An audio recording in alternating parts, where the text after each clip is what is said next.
Salut et bienvenue sur ma chaîne DIY au naturel. Aujourd'hui nous réalisons une huile lavante corps et visage. C'est un produit pas toujours et pas régulièrement utilisé dans la toilette. Mais c'est très important car il aide à hydrater, apaiser et protéger la peau. Donc c'est une petite merveille. Elle est adéquate pour la douche sur l'homme comme la femme. C'est pas compliqué du tout, donc sans tarder on passe à la réalisation. Alors nous avons besoin d'environ 400 ml d'eau dans laquelle on va rajouter de l'acide citrique qui est un régulateur de pH.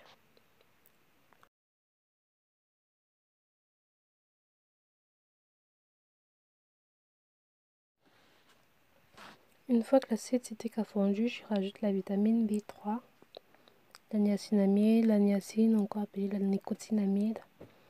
Elle est anti-irritation, adoucissante, émolliente, elle lutte contre les boutons et elle éclaircit tout doucement. Donc à ce on rajoute la vitamine B3, j'ai pris l'équivalent de 3 grammes. Et on va mélanger, question de favoriser la fonte et la dissolution de celui-ci.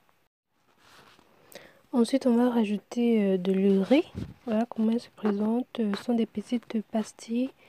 Elles sont toutes petites. Oui, vraiment bon. C'est pas vraiment des pastilles. C'est comme si c'était des petites boules de neige blanche. Des petites boules blanches quoi. C'est vraiment de petites boules, des tout petits ronds minuscules là. C'est pas vraiment des pastilles, c'est pas la poudre. Donc l'urée ce sont de petites boules blanches. L'urée est très reconnue pour l'hydratation, hein. Que ce soit l'hydratation, l'émolliente, l'exfoliation. Et dans les recettes, on peut généralement la remplacer, l'utiliser en remplacement alors en substitution à l'acide hyaluronique. Puisqu'on sait que l'acide hyaluronique, alors le sodium hyaluronique est un produit qui aide vraiment dans l'hydratation et prévient le vieillissement. Si vous n'avez pas de l'acide hyaluronique, alors du sodium hyaluronique, vous pourrez facilement remplacer avec de l'urée. Parce qu'elle est vraiment, son rôle principal, c'est l'hydratation.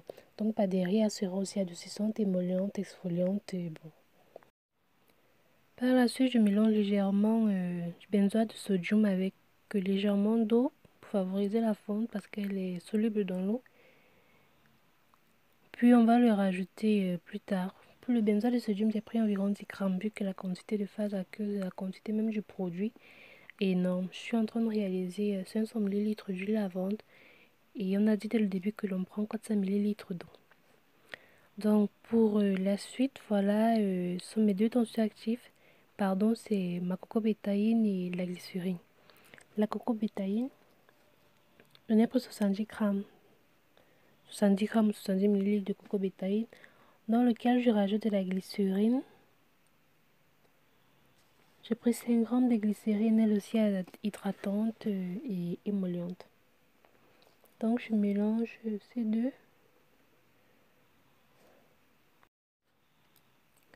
Ce que nous avons là ensuite, c'est du SLS, Sodium Lauryl Sulfate, que j'ai au préalable fait fondre légèrement d'eau vu que c'est un produit poudreux.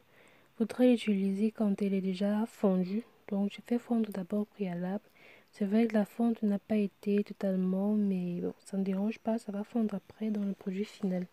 Pour le SLS, j'ai pris 15 grammes, auquel j'ai rajouté juste un peu d'eau, hein, pas beaucoup, légèrement, juste pour qu'elle fonde. Donc voilà nos deux tensioactifs, on a la bétaïne et du sodium lauryl sulfate. 70 grammes et 15 grammes, donc on aura un total de 85 grammes de tensioactifs. La mousse sera effective, j'aime bien quand mes produits de douche, ils moussent vraiment très bien. Donc, dans la phase aqueuse, je rajoute du sorbitol, 4 grammes de sorbitol. On sait déjà le sorbitol, il est hydratant, humectant, adoucissant. Auquel je rajoute aussi du propylène glycol, toujours à 4 grammes. Elle est également humectante et très hydratante. Voilà, je rajoute mes deux tensioactifs dans la préparation. d'abord la bétaïne et puis le SLS. La propriété avec le mélange de ces deux tensions actifs, c'est qu'ils vont former, bon, ils vont former un produit assez lourd. C'est-à-dire la texture, elle va changer, elle va devenir un peu plus lourde. Et vous aurez l'impression qu'il y a une substance qui est un peu plus visqueuse dans une autre. C'est-à-dire la cocobétaïne, elle se mêle tout simplement à de l'eau. Mais au contact avec du SLS, il va former, je sais pas. Donc ça sera comme un liquide dans lequel vous avez un autre encore qui est légèrement en masse et qui est un peu plus lourd. Donc le fait ici, c'est de bien mélanger pour pouvoir casser cette grosse molécule-là formée par du SLS pour pouvoir homogénéiser la solution. Et avec ça, si vous rajoutez du sel, vu que quand on utilise du SLS, le sel pourrait être utilisé comme épaississant, vous allez vous retrouver avec un produit vraiment visqueux, tellement visqueux, sera même plus que quand on rajoute de l'azothane dans un produit. Donc voilà un peu la texture, vous voyez, étire légèrement un peu plus. Je ne sais pas si vous voyez bien ce que je dis là, voilà, c'est ça. Cette molécule-là qui est épaisse comme ça et c'est ça qui donne la texture à notre huile lavande. Dû à la contact de la cocobétaïne et du SLS. Voilà ce que nous avons. C'est légèrement comme ça que nos produits de douche sont faits. Quand on fait là, on passe dans une machine, on mixe très bien et on réajoute légèrement d'épaississement, notamment du sel. Sel du cuisine du NaCl. Et on obtient, en fonction de la quantité de sel ajouté, un certain produit assez visqueux. On ajoute tout d'autres, que ce soit les exfoliants, les adjuvants et bien d'autres. Donc à ceci, je rajoute du TEA, triéthanolamine, qui nous servira ici d'émulsifiant pour mélanger tous ces différents constituants, tous ces différents produits et en même temps un régulateur de pH.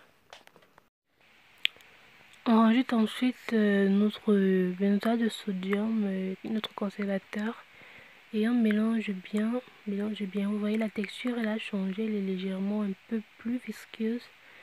C'est dû au mélange de ces deux tensioactifs. Donc à cela, je viens rajouter un autre tensioactif.